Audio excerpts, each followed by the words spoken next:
selain itu kita harus memperbaiki cing. Kalau kita udah memperbaiki cing, itu adalah bahan baku. Sedangkan bahan baku cing itu adanya di palam. Berarti kita harus memberikan nutrisi khusus, gitu. Nutrisi khusus ketika nutrisi khusus yang bisa meningkatkan cing. Contohnya apa? Kerang, seafood, itu kan meningkatkan cing juga. Pegagang, terus udang, ya seafood ya, sejenis ikan-ikanan laut itu bagus untuk cing. Saya ada hipertensi, sama dokter dilarang makan seafood, gimana ya? Oke, hipertensi itu kalau kita berbicara sedikit tentang hipertensi.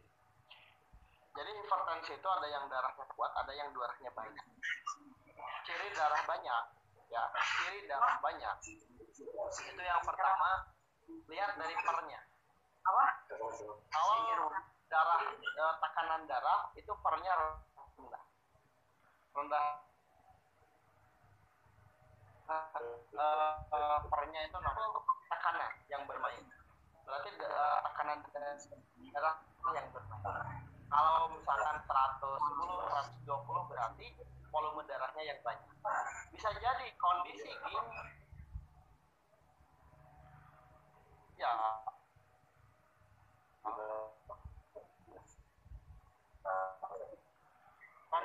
ketika kondisi sakit lututnya itu arahnya kemana dulu? Arahnya itu kekurangan materi dasar atau kelebihan. Contohnya ibu riwayatnya hipertensi misalkan. Hipertensinya berapa? Volume darahnya atau tekanan? Kalau nggak minum obat sekitar 150/90. Oke, berarti tekanan yang bermainnya, ya. Tekanan darah yang bermainnya. Nah, kalau tekanan darah yang tidak normalnya 150/90 itu adalah tekanan darah. Berarti kondisinya itu tadi kan saya katakan dari jantung dan ginjal. Orang yang sakit lutut, orang yang berat ginjal itu antara dari jantung dan ginjal. Bisa jadi ketika jantungnya memompa dengan berat, itu dampaknya itu kata saya juga lidah itu menggambarkan manifestasi penyakit sudah sampai mana, gitu ya. Berarti kalau misalkan kondisinya seperti itu, ibu harus diseimbangkan dulu secara tekanan darahnya dulu. Kita lihat tekanan darahnya, responnya. Lalu nanti kalau misalkan paham tentang psikologis, misalkan ini tekanan darahnya mengacunya kemana?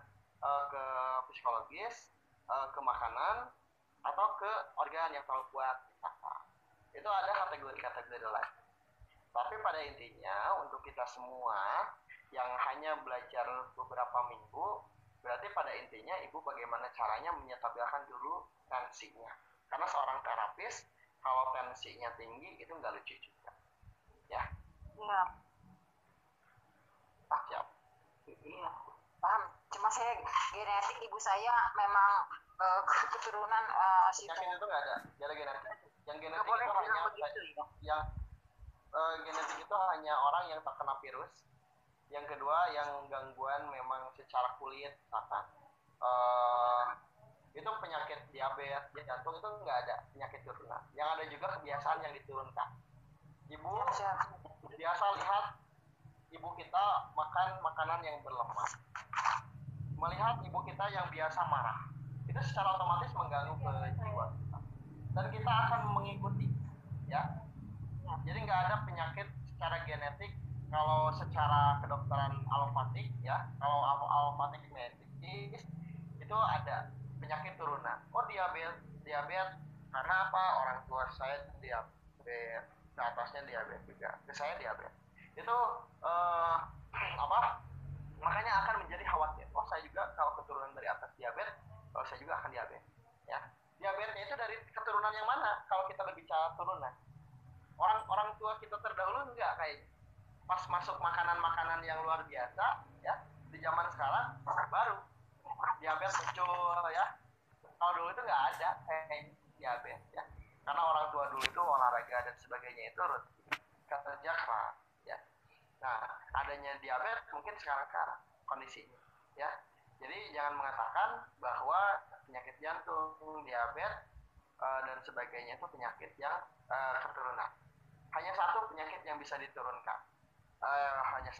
Hanya beberapa penyakit yang bisa diturunkan. Salah satunya adalah berhubungan dengan virus dan bakteri. Virus, bakteri misalkan TBC misalkan, atau HIV misalkan. Itu kan turun ke anak. Tapi ada juga yang lolos. Terus kalau misalkan ada yang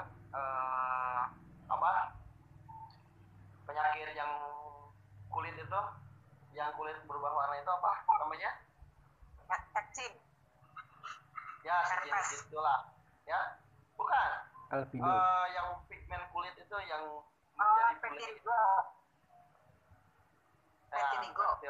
Vertiligo ya. Itu adalah kalau kita belajar biologi dulu ada turunan kan. Nah itu masuk karena berhubungannya dengan darah.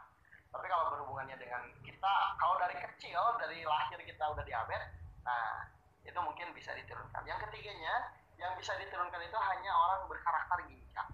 Contoh orang berkarakter ginjal itu seperti ini. Contoh sederhananya orang yang berkarakter ginjal itu. Jadi kita udah tahu orang itu karakter ginjal, nah itu baru bisa diturunkan penyakitnya. Contohnya misalkan, contoh sederhananya orang tuanya sering sakit kaki, ke anaknya ikut sakit kaki. Karena apa? Karakter ginjal. Karakter ginjal itu diturunkan penyakitnya. Gitu. Jadi hanya yang saya pelajari itu hanya 3. Jadi kalau misalkan ada teman-teman kita misalkan diabetes turunan dari orang tuanya, dari orang tua yang turunan keberapa? Karena nanti keturunan ke-7 kalau dalam paham kesehatan turunan ke-8 nggak kena. Gitu ya. Jadi jangan sampai kita berpikir kita mewarisi penyakit orang tua.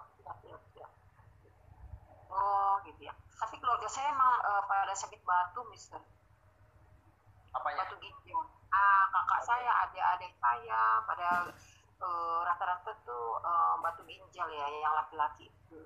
Kalau saya, Ibu, ya itu orang-orang yang berkeinginan keras, yang berkeinginan banyak. Oh gitu. Kalau ginjal itu ya.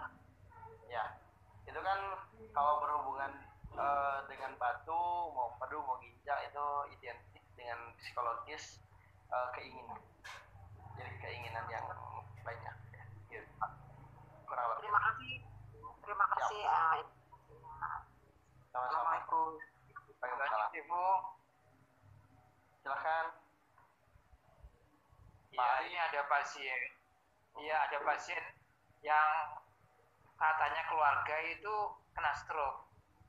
Padahal kalau menurut rekan medisnya, dia itu tensinya normal, gula darahnya normal.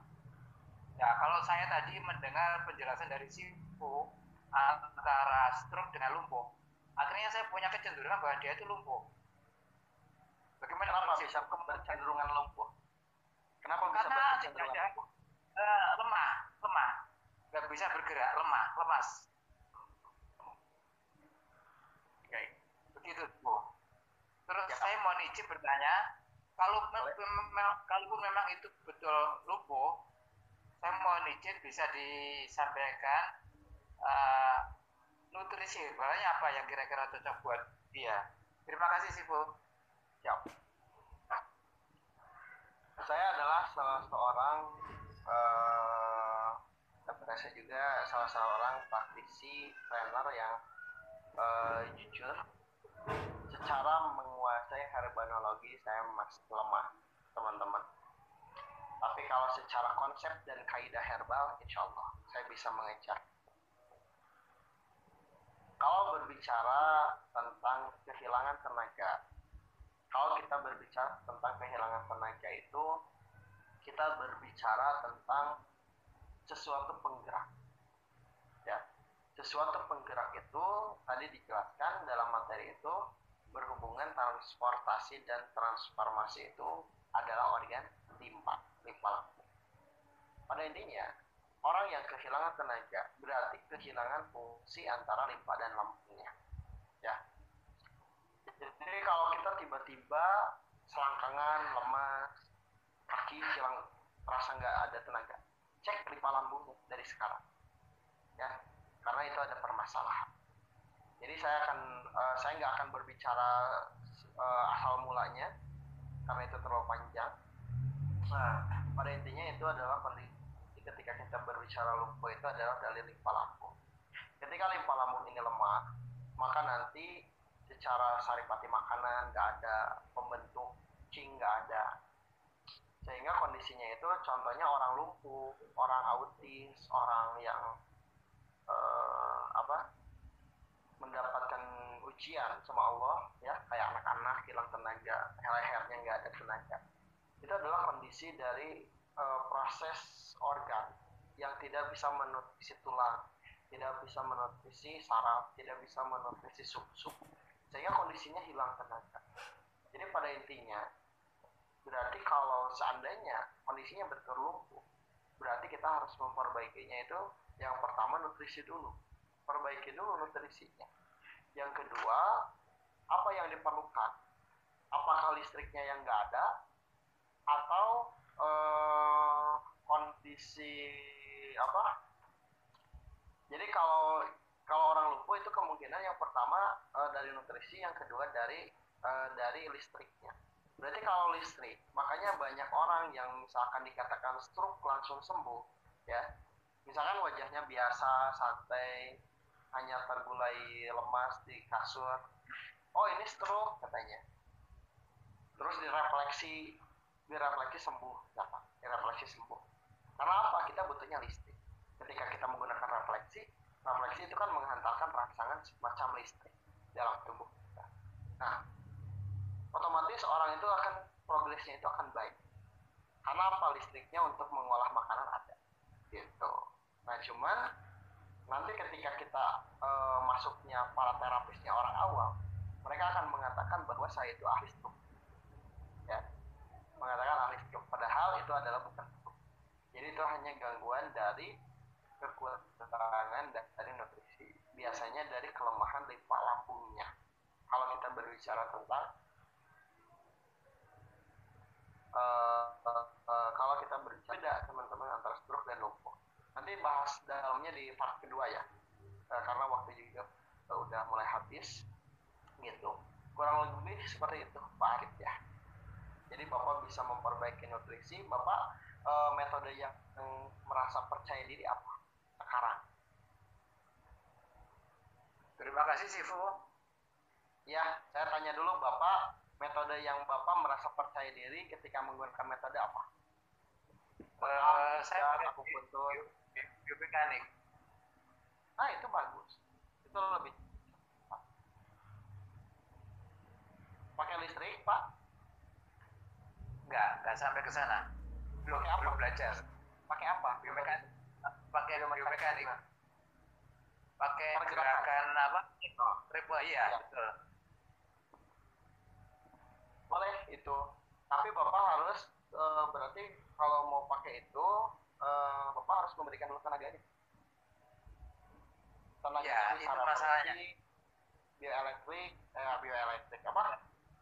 Pakai listrik itu ya. Pakai itu bisa. Iya.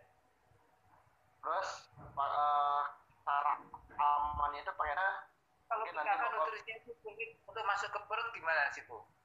gimana? Kalau nutrisinya itu sulit untuk masuk ke mulut, biasanya dia nggak punya nafsu atau gimana? Solusinya Iya, gimana? Berarti kalau nggak ada nafsu makan, itu udah jelas dari malam. Kalau kehilangan nafsu, iya. Ya, CM secara ada kuota 10 lagi. Jadi bulan Maret ya. Itu diajarkan organ, kenapa orang sakit seperti ini. Itu di bulan Maret kalau nggak salah jadwalnya. Jadwal saya. Kalau lihat. Boleh nanti hubungi saya atau admin saya. Ya. Terima kasih. Saya sama-sama.